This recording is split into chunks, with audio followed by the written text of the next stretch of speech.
มันน้ำท่วมเบิดหรือเปล่า โอ้ย ว่าน้ำมันไหลเลยขึ้นไปคุณ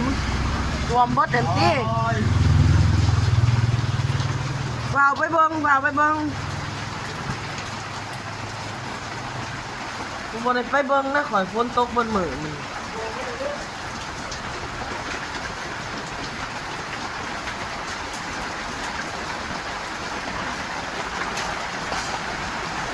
ตกโคตรได้ทำมันได้ตก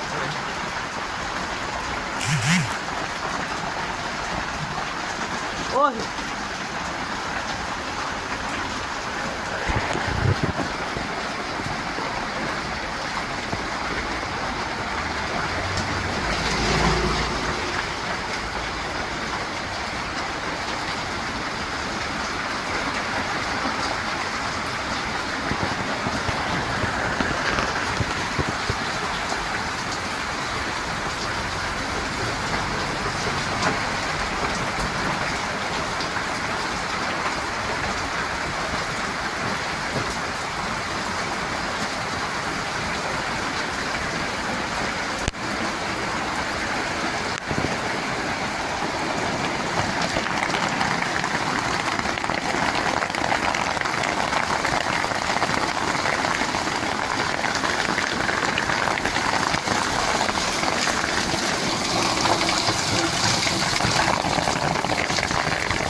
บ่เปียกเบิดแล้วบอก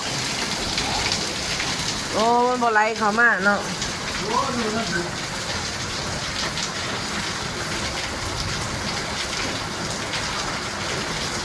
โอ้ห้องคือพวงพวกมันหลกมันบ่ได้ย้ายห้องไม่ได้ย้ายห้องห้องกับบักหลายหนึ่ง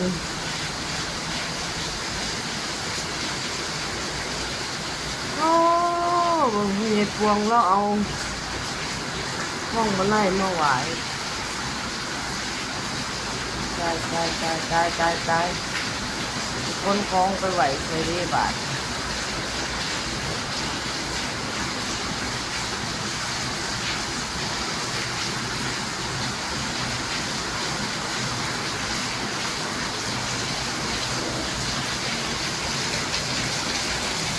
ขึ้นห้องเขามีคนคล้องไปไหวไปนี้